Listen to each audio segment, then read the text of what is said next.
Aceto and John Hansen from RXMuscle.com bringing you the preview show to the Tampa Open Men's Bodybuilding Show and the Tampa 212 Men's Bodybuilding Show.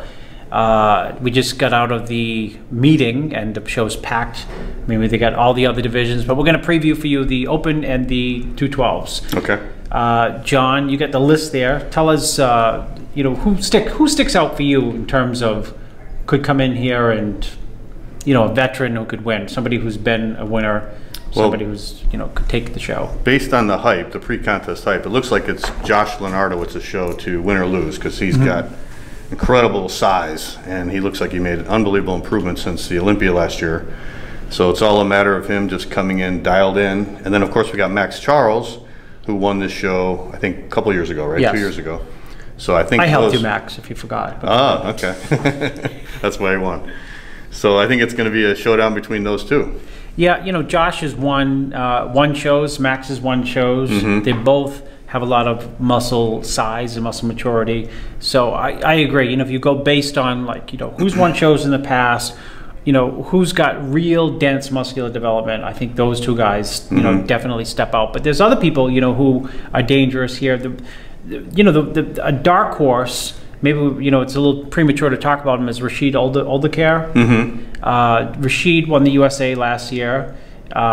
He's not one of these, you know, social media, Facebook guys, but he wasn't when he won the USA either. And he decimated the USA last year, made the guys look like Chicken Little. Right. So, you know, what do you think of his chances here to come in as a really, he's an unknown. You know, people aren't talking about him. No.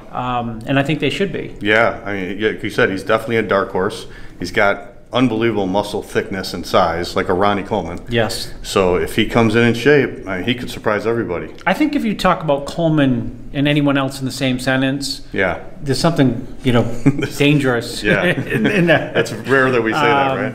Then we got, who else we got? We got Regan Grimes. We got Regan Grimes. Other end of the spectrum, he's more symmetrical, classic type of physique. Is he too small?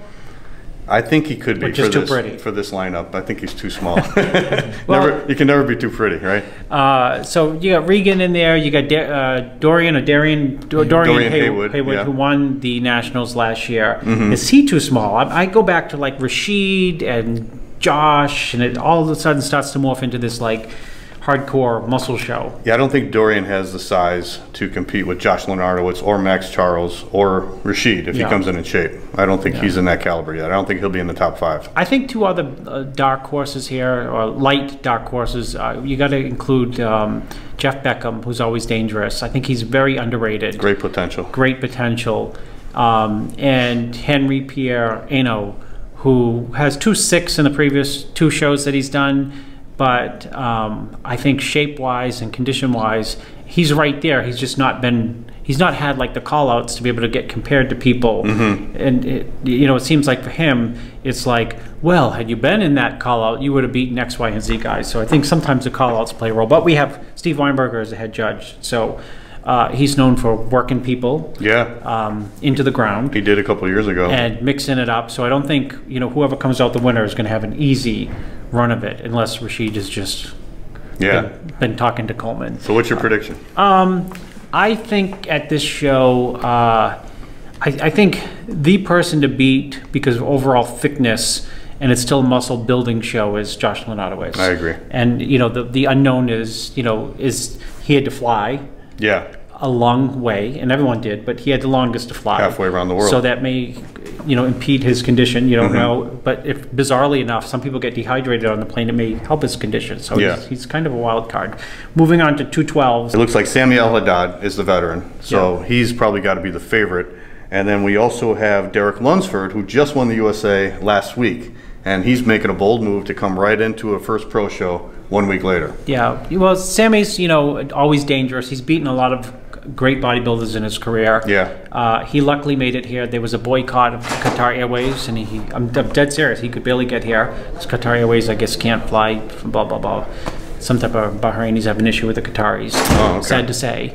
And you know, he's one of these guys who competes at 204. He told us he's 209, which is, and at 204 he looks like he's 224. So if he was able to put on some muscle, I think he's extremely dangerous. He's taken out a lot of top bodybuilders over the years. Derek Lunsford, you know, I guess could be considered new kid on the block. Yeah. A lot of muscle. What do you think of his physique? I think he's got a great physique. He's got very small waist, good V taper. And I was reading a little bit of his contest history, and he started off as, I think, a welterweight or lightweight. Yeah. Moved up to middleweight, won the junior nationals overall as a middleweight. Yeah, he was which very is good. Rare. Yeah. And now he wins the overall at the USA as a light heavyweight. Which is rare. That's also rare, right? So there's got to be something good with his physique. Yeah. And I don't want, you know, to overlook Jake Wilson, because I thought Jake Wilson, you could at parts of the pose down at the USA last week, you know, arguably could have won that show, and people would have maybe, you know, not been too upset. Tremendous condition. Jose Raymond works with him. I saw a picture of him today or yesterday, and he looks to be, which I'm sure the other two guys are in great condition too, but he looks to be like bone rock solid hard. And he's got some poses that are really wow. Front last spread, front double. He's got the crazy hanging hamstring from the side. So I mean, it feels like that's the top three, but you never know. Yeah, right? You never know. You just never know. It's bodybuilding. People come in shape and out of shape. So I think Sammy's got the, he's probably the favorite because he's a veteran. Yeah. Why would you pick Sammy as the winner? Well, he's got a great physique, as you said, great symmetry, and whenever he lost out before. But they don't judge symmetry anymore. I'm just kidding. Whenever he lost before, he lost to big guys like Jose. True. You know, thicker guys. Very good point. So I think without that factor in there, I think he can win. Okay, good. So that's it. Chris Aceto, John Hansen. You've got the 212 and open preview of the Tampa Pro. We're going to see you after the finals.